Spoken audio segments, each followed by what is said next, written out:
मी परवा तुझी पोस्ट वाचली, तू आता ब्लॉग लिहायला सुरुवात करतेयस. हो.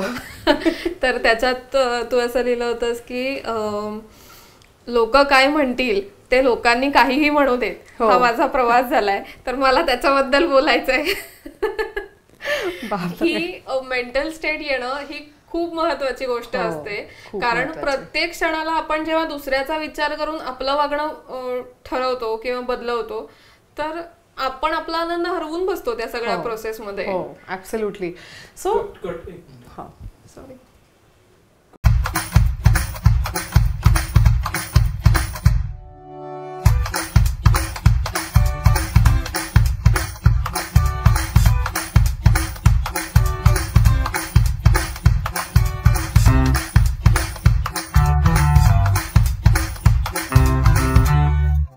हाय सायली. हॅलो. आज मला सगळ्यात पहिल्यांदा सांग की तू ज्वेलरी आणि दागिने यांच्याकडे कशी वळालीस? मी याचं ऑनेस्ट आन्सर आहे की मी बाय ॲक्सिडेंट हे करायला लागले. मी अजिबात ज्वेलरी घालणारी मुलगी किंवा त्याची आवड असणारी मुलगी अजिबात नव्हते. पण मी कामानिमित्त जेव्हा परदेशात गेले होते तेव्हा तिथे तुमचा वेळ थोडा चांगला पद्धतीने स्पेंड करण्यासाठी जे काही हॉबी सेक्शन असतात मोठमोठ्या डिपार्टमेंटल स्टोअर्समध्ये, तिथे बीडिंग किट्स मिळतात, ज्याच्यामध्ये वेगवेगळ्या टाईपचं बीडिंग, त्याचे कानातले गळ्यातले तुम्ही करून बघू शकता. आणि त्यात मॅन्युअल्स असतात, ते बघून तुम्ही करायचे, कारण मला काहीच प्रशिक्षणही नव्हतं त्यातलं. तर मी पहिल्यांदा ते करून बघितले, मग मला त्याची खूप आवडायला लागलं. मग मी खूप तशी किट्स जमवली. मग माझ्याकडे 200-250 कानातली जमा झाली आणि मे बी त्याच्यातूनच हे चालू झालं पुढे. अर्थात आता आद्याला सिल्वर ज्वेलरीसाठी ओळखतात, तर तो प्रवास नक्कीच बाय ऍक्सिडेंट नव्हता. तो जाणून बुजून शिकून त्या फील्डमध्ये येण्यासाठी केलेला प्रयत्न होता आणि आतापर्यंत तरी चांगला चालू आहे. उत्तम.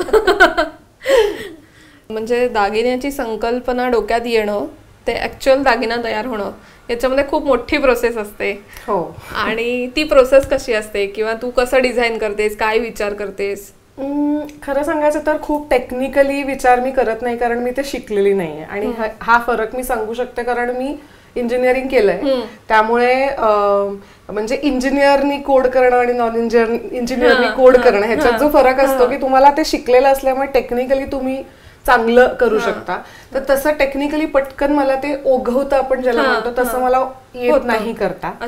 पण मे बी मला खूप आधीपासून हातावर केलेल्या गोष्टी जमवण्याची खूप आवड आहे. तर त्यामुळे मे बी ते डिझायनिंग आणि हे सगळं माझ्या डोक्यात कुठेतरी पहिल्यापासून असणार असं आता मला वाटतं. तर मेजरली नेचर, आजूबाजूची पानं फुलं आणि सगळे जुन्या काळचे दागिने, या 2 गोष्टीतून मला सगळ्यात जास्त प्रेरणा मिळते. आणि मी स्केच करते पहिल्यांदा. आणि 2 पद्धतीची ज्वेलरी बनते ज्वेलरीमध्ये. एक बनते जी पूर्ण हातावर बनते, दुसरी बनते जी ज्याला आपण म्हणतो की कास्टिंगची ज्वेलरी, म्हणजे मोल्ड्स बनतात आणि मग त्या मोल्ड्स पासून तुम्ही बनवता. तर प्रोसेस अशी असते की आधी तुम्ही स्केच करा. स्केच केल्यानंतर तुम्हाला लक्षात येतं की हे कास्टिंगमध्ये चांगलं दिसेल का हातावर चांगलं दिसेल. मी शक्यतो माझा प्रयत्न असा असतो की हातावर बनवण्याचा प्रयत्न करू. पण काही काही गोष्टी असतात ज्या हातावरती प्रचंड जड बनतात, मग त्या कानात घालणे किंवा अंगठ्या करणे हे लोकांना कम्फर्टेबल नाही होऊ शकत, मग त्या आपण कास्टिंगवरती करतो. किंवा मीनाकारीसारखं काम आहे जे होतं हाताने फायनली, पण त्याचा जो बेस असतो तो इतका बारीक करावा लागतो की तो मशीनवरच कास्टिंगमध्ये चांगला होतो. सो बेसिकली पहिले सॅम्पल बनतं स्केचवरनं. सॅम्पल माझ्याकडे येतं, त्याच्यातले जे काही क्वालिटी चेक्स असतील, थोडे साईज चेंज असेल, वजन चेंज असेल, फिनिशचा चेंज असेल, ते सगळं बनवून हळूहळू एक फायनल प्रॉडक्ट तयार होतो. ह्यात अनेक वेळेला खूप चुका होतात, कारण आपलं त्या गोष्टीकडे बघण्याचा दृष्टिकोन, कारागिराचा त्या बघण्याचा दृष्टिकोन आणि ऑब्व्हियसली फिजिबिलिटी, की हे होऊ शकतं का, मला मनात खूप वाटत असेल. जसं तू बघितलं असेल तर आता आम्ही लेटेस्ट 3D इयरिंग्स लॉन्च केले, तर मला ते मनात खूप वाटत होतं कारण मला जॉमेट्रिकल गोष्टी खूप आवडतात. पण त्या प्रत्यक्षात उतरवण्यासाठी आम्हाला खूप कष्ट घ्यावे लागले. मला आता अजून एक विचारायचं आहे की आपण वेगवेगळ्या पोताचे कपडे वापरतो, म्हणजे काही सिल्क, म्हणजे कपाट हे खूप व्हरायटीने भरलेलं असतं, सिल्क, लेदन, खादी, कॉटन सगळं असतं. तर पर्टिक्युलर असं काही सजेशन आहे तुझं की कुठल्या प्रकारचे दागिने कुठल्या कपड्याच्या पोतावरती जाऊ शकतात असं? तर मला असं वाटतं की कपड्याच्या पोताचा विषय असेल तर most of the times linen, cotton ह्या सगळ्या दागिन्यांबरोबर जे ग्लॉसी नाही आहेत अशा कपड्यांबरोबर चांदीचे दागिने खूप छान जातात. पण माझा असा अनुभव आहे की कधी कधी काठापदराच्या जरीच्या साड्यांवरती सुद्धा काही माझ्या क्लायंट्सनी वज्रटीक किंवा अशा गोष्टी घातलेल्या आहेत आणि त्या खूप सुंदर उठून दिसतात. तर मला असं वाटतं की तुम्ही त्या कुठल्या पद्धतीने कॅरी करता आणि किती कॉन्फिडन्सनी कॅरी करता ह्याच्यावरती खूप अवलंबून असतं. पण ॲज अ सजेशन म्हणशील तर नॉन ग्लॉसी सगळ्या कपड्यांवरती चांदीचे दागिने खूप सुंदर दिसतात. तुझ्याकडून आम्हाला खूप ऑप्शन्स आहेत की चांदीमध्ये नॉन ट्रेडिशनल पण आहे आणि ऑफिस वेअर किंवा असं आहे. पण जेव्हा आपण कुठलेही दागिना विकत घेतो, पर्टिक्युलरली इयरिंग्स विचारायचं कारण ते आपण खूप विकत घेत असतो, तर इयरिंग्स विकत घेताना काय विचार करावा? 2-3 गोष्टी आहेत. एक म्हणजे कम्फर्ट, सगळ्यात महत्वाचं की किती वजनापर्यंत मी कानात घालू शकते. दुसरं म्हणजे मला असं वाटतं की थोडं प्रयोग सुद्धा करायला पाहिजेत. कारण आता माझ्याच उदाहरणावरनं सांगते की मी लहानपणापासून एक काहीतरी बारीक कानात घालायची मला सवय होती. तर मला तो इतका मोठा मेंटल ब्लॉक होता की आपण लोमते कानातले घालूच शकत नाही असा मला एक मेंटल ब्लॉक होता. मी जेव्हा स्वतः करायला लागले तेव्हा मी एक्झिबिशनला जेव्हा उभं राहायचं तेव्हा थोडे घालायचे आणि मग मलाच स्वतःला जाणवायला लागलं की आपल्याला हे चांगले दिसत आहेत तर आपण हे घालूयात. सो मला असं वाटतं थोडेसे प्रयोग करायला पाहिजेत. आणि तिसरी आणि सगळ्यात महत्वाची गोष्ट म्हणजे चेहऱ्याच्या ठेवणीप्रमाणे नेहमी स्वतःचे दागिने किंवा ओव्हरऑल सगळंच म्हणजे निवडायला पाहिजे. तू आता कविताशी पण बोललीस असतं म्हणजे चेहऱ्याच्या ठेवणीप्रमाणे तुम्ही गोष्टी चूज केल्यात तर खूप छान दिसतात. आता फॉर एक्झाम्पल माझा चेहरा तसा गोल आहे, मोठा आहे, तर मी खूप मोठे आडवे कानातले घातले तर ते आणखी ब्रॉड दिसू शकतं. तर मे बी मी लांब आणि उभे कानातले घातले तर मला जास्त छान दिसतात. खूप ज्यांचे चेहरे बारीक असतात त्यांना मी चांदबाली किंवा मोठं, तर त्या सगळ्या ऍक्ट्रेसेस बघतेस तर ह्या सगळ्या खूप बारीक असतात तर त्या चांदबाली खूप छान दिसतात त्यांना. आणि आपण ते बघायला जाऊन म्हणजे ट्रेंड असतो की लोक बॉलिवूड मध्ये काय घालतात त्याच्याप्रमाणे घालायला येतात. पण जर आपला चेहरा खूप मोठा असेल तर ते आपल्याला नाही छान दिसत आणि ते फार वेळ घालण्यासारखे दागिने नसतात. म्हणजे तू ते 1-1.5 तासानंतर तुला कान दुखायला लागतो. सो ह्या सगळ्या गोष्टींचा विचार करून कम्फर्ट, थोडेसे प्रयोग आणि चेहऱ्याचा पॅटर्न ह्याच्याप्रमाणे कानातले ठरवू शकतो आपण. कारण मला म्हणजे ही खूप बारीक गोष्ट आहे पण मला अनुभव असा आहे की मी जेव्हा जेव्हा हे असं ज्याला 3D किंवा वरती आलंय थोडंसं असं असतं तेव्हा मोबाईलवर बोलताना प्रॉब्लेम होतो आणि मोबाईलला खूपदा स्क्रॅचेस जातात ह्या दागिन्यांमुळे. तर म्हणून मी पर्टिक्युलरली विचारलं की आपण अनेक म्हणजे हा खूप डिटेल विचार आहे. कम्फर्ट हा सगळ्यात महत्वाचा. आणि कम्फर्ट जेव्हा मी म्हणते तेव्हा फक्त स्वतःचा कम्फर्ट असं मी नाही म्हणणार. तू आता प्रवासाला निघालीस तर प्रवासाला निघताना तू घालतेस कानात काहीतरी, पण तुला हे लक्षात ठेवायला पाहिजे की मे बी तू कारने जात असशील तर तू झोपशील, तू बसने जात असशील तर तू डोकं अडवं कुठेतरी ठेवून हे करशील. तर हे सगळ्या गोष्टी कम्फर्टचा पार्ट आहेत की तुम्ही त्या, किंवा आपण ऑफिसला जातो तर अंगठ्यांची खूप मुलींना आवड असते पण त्या लॅपटॉप वापरताना सगळ्या अंगठ्या काढून ठेवतात आणि लॅपटॉप वापरतात. तर हे सगळे आय थिंक ह्या सगळ्या गोष्टींचा विचार करून आपण रोज काय घालतो हे आपण ठरवलं पाहिजे. ज्या ठिकाणी तुला नटूनच जायचंय त्या ठिकाणी थोडंसं पेनफुल कानातलं घातलं, थोडंसं मोठं घातलं तरी काय हरकत नाही. लुक साठी म्हणून आपण घालू शकतो. पण रोज वापरायच्या कानातल्यांमध्ये कम्फर्ट हा माझ्यासाठी अगदी प्रायोरिटी फॅक्टर आहे. आणि मी जे लोक घ्यायला येतात त्यांनाही हे मी कायम सांगते की प्रयोग करा पण त्याच्या आधी कम्फर्ट या फॅक्टरला ठेवा.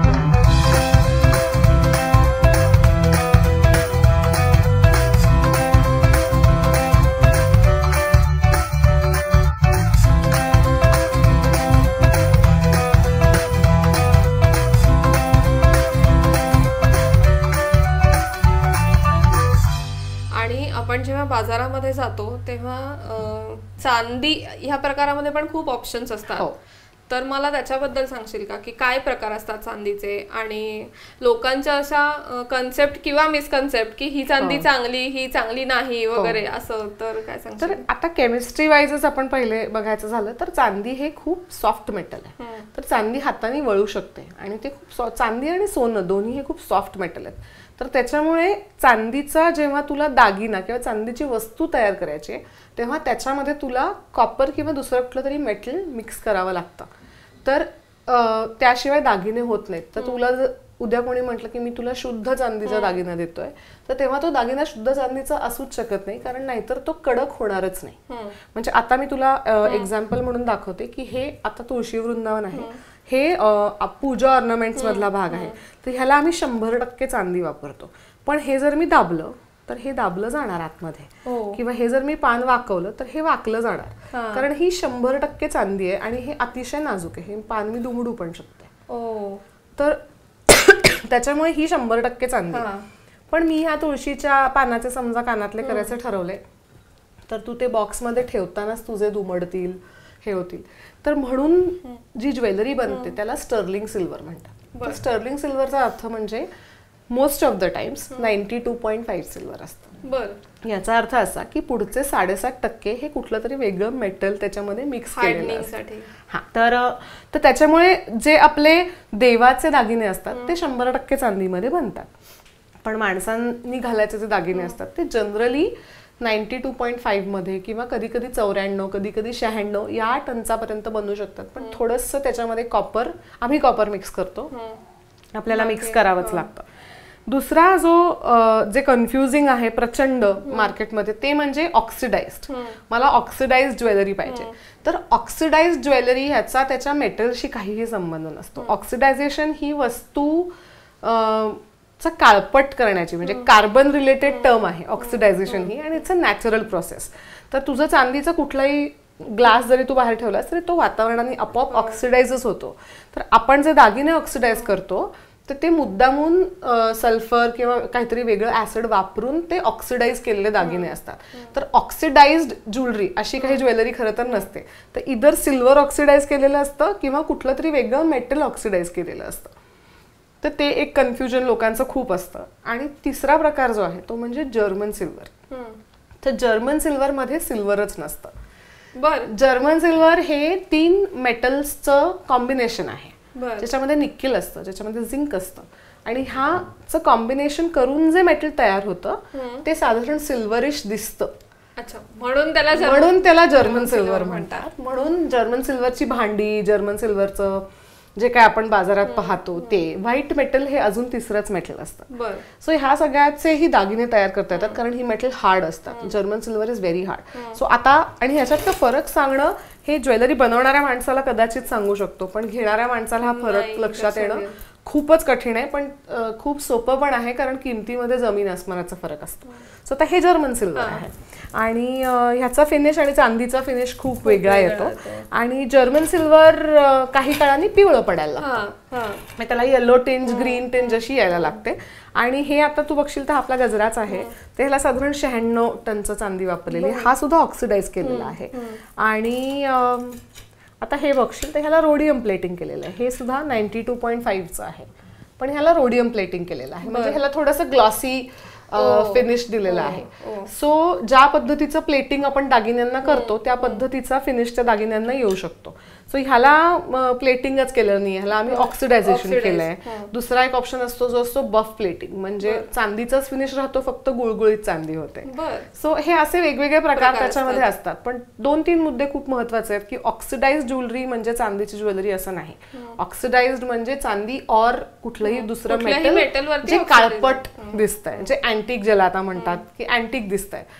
जर्मन सिल्वर आणि सिल्वर हे 2 वेगळी मेटल्स आहेत. आणि शुद्ध चांदीची ज्वेलरी जर कोण तुम्हाला म्हणत असेल तर शुद्ध चांदी म्हणजे ते 92.5ला रेफर करत असतात. आणि अनेक चांदीचे दागिने हे त्याच्यापेक्षा खूप कमी टंचांमध्येही मिळतात, 60, 70, 75. पैंजण स्पेशली आपण जे घालतो सगळीकडून विकत घेऊन ते मोस्ट ऑफ द टाइम्स 75च्या वर टंचाचे नसतात, म्हणजे 75% शुद्ध चांदी असते. हा खूप मोठा फरक आहे प्रत्येका चांदीच्या प्रकारातला. आणि नॉर्मली असं आपल्याला कुठे कोणी व्यवस्थित सांगत नाही की हे म्हणजे म्हणजे जर्मन सिल्वर हे सिल्वर असतं असं खूप जणांना वाटतं. हो, अगदी अगदी. आणि आम्हाला ते खूप म्हणजे मी म्हणते तसं की कुठलाही नवीन प्रयत्न जेव्हा तुम्ही करत असता, फक्त ज्वेलरीचा असं मी नाही म्हणणार, कुठल्याही फील्डमधला, तेव्हा मला असं वाटतं की क्लायंट एज्युकेशन हे खूप महत्वाचं आहे. सो आम्ही जेव्हा आम्हाला लोक म्हणतात की अच्छा म्हणजे हे ऑक्सिडाइज्ड म्हणजे हे आहे का, तर हे जर्मन सिल्वर आहे का, हो मग हे 1500 रुपयाला का आहे. सो आम्हाला त्यांना हे सांगायला लागतं की हे चांदी 40 रुपये ग्रॅम मिळते, हा हिशोब डोक्यात ठेवून तुम्ही दागिन्याची खरेदी नाही करू शकत. कारण एक तर त्याच्या मागे डिझायनिंग, त्याचा कॉन्सेप्ट, त्याची कारिगिरी हे सगळं असतं.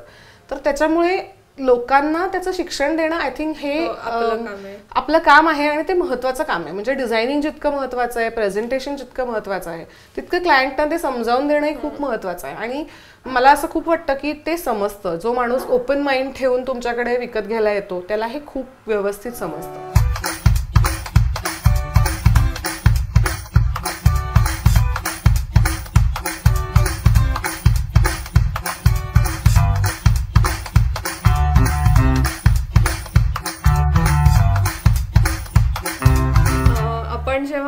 कानातले किंवा इन जनरल कुठलेही दागिने, कानातले मी पर्टिक्युलरली बोलते कारण आपल्याकडे खूप संख्येने असतात, तर ते घरामध्ये ऑर्गनाइज कसे करायचे हा खूप मोठा प्रश्न असतो. म्हणजे काही जण काय करतात की फिरक्या सगळ्या वेगळ्या ठेवतात आणि कानातले वेगळे ठेवतात, किंवा मग वेगवेगळ्या रंगाचे कानातले वेगळे. पण ह्या सगळ्यामध्ये शेवटी आयत्या वेळेला काही सापडत नाही, हे सत्य आहे. तर दागिने ऑर्गनाइज करताना काय विचार करायचा? तर मी तुला जी माहिती देते ती चांदी किंवा इमिटेशन या दोन गोष्टींबद्दल देते. सोन्याचं स्टोरेज हा अतिशय प्रत्येकाचा पर्सनल प्रश्न आहे. सो मी स्वतः असं सगळ्यांना नेहमी सांगते की जे प्लेटेड ज्वेलरी आहे, इमिटेशन आहे, 1 ग्रॅम गोल्ड ज्याला आपण म्हणतो, कुंदन आहे, चांदी आहे, जर्मन सिल्वर आहे, अगदी आपले तुळशीबागेतनं घेतलेले कानातले आहेत, हे सगळे जे आहेत ह्याला प्लॅस्टिकमध्ये अनफॉर्च्युनेटली ठेवायची खूप गरज आहे. कारण त्याला मॉइश्चर लागता कामा नये. आणि प्लॅस्टिक ही अशी एकच गोष्ट आहे जी मॉइश्चर पासून दूर ठेवू शकते. कारण तू कापडात ठेवलेस, वेल्वेटच्या पाऊचमध्ये ठेवलेस, लाकडी डब्यात ठेवलेस, तरी सगळ्या गोष्टी मॉइश्चर कॅच करतात आणि ते खराब होऊ शकतं. सो आणि सिल्वरला असा ऑप्शन असतो की सिल्वर तू क्लीन करू शकतेस आणि सिल्वर पुन्हा पहिल्यासारखं दिसू लागतं. पण बाकीच्या ज्या गोष्टी आहेत त्या सगळ्या काळ्या पडू शकतात. तर त्याच्यामुळे प्लॅस्टिकचे जे सेक्शन केलेले डबे येतात, ज्याचा ऍडव्हान्टेज असा असतो की एका डब्यामध्ये तुझे साधारण 40 कानातले बसतात आणि वरनं तुला दिसतं की तुझे कानातले कुठे आहेत. आणि मी स्वतः ठेवताना मी असे ठेवलेत की मी एक इमिटेशनचा डबा केलाय, एक गोल्ड प्लेटिंग जो असतो तो डबा आहे, एक चांदीचा डबा आहे आणि एक मला मिक्स मीडियम मधली ज्वेलरी खूप आवडते. काही वुडन बीड्सची आहे, काही कापडी आहे, टेराकोटाची आहे. सो त्याचा एक मिक्सचा माझा डबा आहे. असे 3 कानातल्यांचे डबे मी केलेले आहेत. अंगठ्यांसाठी मी एक खूप सोपी आयडिया केली. आपले जुने रुमाल असतात, ते जुने रुमालाची गुंडाळी करता येते आणि ती गुंडाळीला फक्त पुढे बटन लावून घ्यायचं, त्याच्यामध्ये तुझ्या सगळ्या अंगठ्या बसतात. सो हे अगदी DIY ज्याला आपण म्हणतो की घरगुती आपण करू शकतो. सो ते एक मी माझ्या अंगठ्यांसाठी करून ठेवलंय. मला अंगठ्या खूप आवडतात, त्याच्यामुळे त्या तशा छान बसतात. आणि नेकलेसेस साठी मी असं केलंय की आपल्या घरी काम करणाऱ्या सुताराकडनं अतिशय एक साधा ऑप्शन मी करून घेतलाय. तो म्हणजे एक फ्रेम करून घेतली आहे ज्याला वरती हँगर अटॅच केलेला आहे, आपला रेग्युलर कपड्याचा हँगर, आणि त्याला खाली फक्त S हुक्स लावलेले आहेत असे पुढे आलेले. तर तू तुझ्या ज्या झिपलॉक असतात त्याच्यामध्ये तुझं नेकलेस ठेवून ते झिपलॉक लावताना नेकलेसचा एंड फक्त बाहेर काढायचा आणि ती झिपलॉक त्याच्यामध्ये अडकवायची. असे तू नेकलेसेस लावू शकतेस. हे अतिशय सोपं आहे करायला. प्लास्टिक मध्ये ज्वेलरी राहते आणि ती अडकवलेली असल्यामुळे नेकलेस कुठला आहे हे तुला दिसतं. सो या कारण नेकलेसेस जनरली आडवे पसरून ठेवलेले असे असतात. सो आणि असं असेल तर जागा जास्त जाते, एवढी जागा आपण अफोर्ड नाही करू शकत. हे अगदी म्हणजे एका कपड्याची जेवढी जागा असते तेवढीच एका स्टँडची जागा असते. सो त्याच्यामुळे किंवा मी आणखीन एका मैत्रिणीला असं सजेस्ट केलं होतं की तिच्या वॉर्डरोब मध्ये उघडल्या लेफ्ट हँड साईडला तिची भिंतच होती, तर तिने तो भिंतीतच ती फ्रेम लावून घेतली होती आणि त्याला पुढे S हुक लावलं होतं. सो त्यालाच तिला लावता यायचं असं.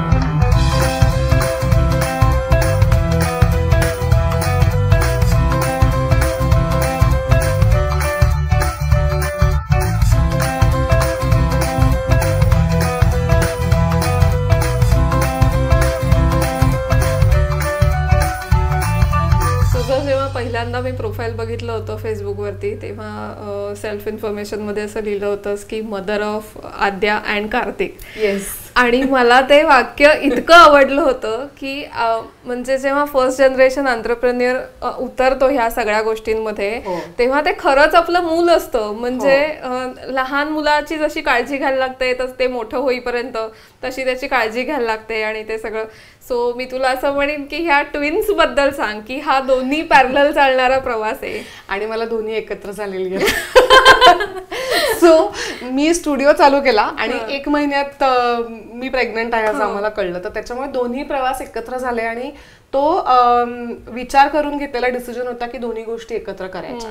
म्हणजे नाहीतर माझ्यासाठी खूप सोपं होतं की ते छोट्या स्केलवर ठेवू, पहिले मुलगा 5 वर्षाचा होऊ देत, मुलगा म्हणजे जे काय तेव्हा माहिती नव्हतं की 5 वर्षाचा होऊ देत आणि मग आपण हे करूयात. पण मी आणि माझा नवरा दोघंही म्हणजे खरं तर बिझनेस करणं हे त्याचं स्वप्न होतं, माझ्याकडे आयडिया होती असं असल्यामुळे. तर तो म्हणाला की आपण हे करूयात आणि जे काही आपल्या मुलाचं किंवा मुलीचं जे काय असेल ते सगळं आपण एकत्र करू. सो तो काही तू त्याची काही हे करू नकोस. आणि खरंच त्याने तसं केलं. तर त्याच्यामुळे मला त्या दोन्ही करताना असं कुठेतरी आपण खूप मोठं काहीतरी करतोय असं कधीच जाणवलं नाही. कारण ते मला दोन्ही खूप मनापासून करायचं होतं. आणि परत आमचं 2 सिटी मॉडेल होतं तेव्हा. आम्ही मुंबईत राहायचो, स्टुडिओ पुण्यात होता, त्यामुळे ते फार विचित्र, बाहेरून बघताना फार विचित्र, पण मी खूप एन्जॉय केलं. आणि आता त्याच्यानंतरचं सगळं मला खूप सोपं वाटतं. कारण तेव्हा मी जे वाईटात वाईट तुम्ही करू शकता ते सगळं माझं तेव्हा करून झालं होतं. कारण कार्तिक कायम मी प्रवास करायचो, प्रवास करताना मी त्याला फीडिंग. पण तुला असं असतं की बिझनेससाठी मला खालच्या स्टँडर्डचं काही नकोय आणि माझ्या मुलासाठीही काही नकोय. त्यामुळे तुला दोन्हीकडे इक्वली गोष्टी हे करायच्या असतात आणि तुमचा ती धावपळ चालू असते. पण आय थिंक ते आपोआप होत गेलं आणि मी प्रचंड दोन्ही गोष्टींबद्दल भयंकर पॉझिटिव्ह आहे आणि माझं प्रचंड दोन्ही गोष्टींवरती प्रेम आहे. आणि कुठेतरी मला असं वाटतं की एक प्रॅक्टिकॅलिटी खूप आहे माझ्या ओव्हरऑल स्वभावामध्ये आणि माझ्या नवऱ्याच्याही, की आम्ही असं खूप इमोशनली रिजिड म्हणजे असं नाही होत की आता मूल आहे म्हटल्यानंतर आता हे नाही करायचं, जरा बिझनेस ह्याला टाकूत, असं नाही. आम्हाला दोन्ही गोष्टींवर तितकंच प्रेम आहे. म्हणजे मी असं म्हणेन की मी मुलगी असल्यामुळे आणि आपले हॉर्मोनल सगळे गिल्ट चे हॉर्मोन्स एकदम स्ट्रॉंग असल्यामुळे गिल्टनी मला कधी सोडलं नाही. मागच्या 3 वर्षामध्ये मला कायम हा गिल्ट येतो की माझं काम जास्त चालू आहे का, कार्तिककडे कमी लक्ष आहे का. पण मला असं नाही वाटत ते. आणि मुलं सुद्धा इतकी सगळ्यात शिकण्यासारखं मला कार्तिककडनं हे आहे की ते इतके मस्त अडॅप्ट करतात. तर कार्तिकला आता हे सगळं माहिती आहे की त्याला शाळेतनं तो आमच्या स्टुडिओवरती येतो, स्टुडिओमध्ये कोण कोण टीम आहे तो सगळ्यांशी बोलतो, स्टुडिओच्या बाहेर खेळतो. सो तो पण त्या सगळ्यामध्ये खूप छान जेल झालाय. तर मी तर नेहमी अजूनही हेच म्हणते की दोन्ही माझीच मुलं आहेत. म्हणजे ट्विन्स आहेत तुझे.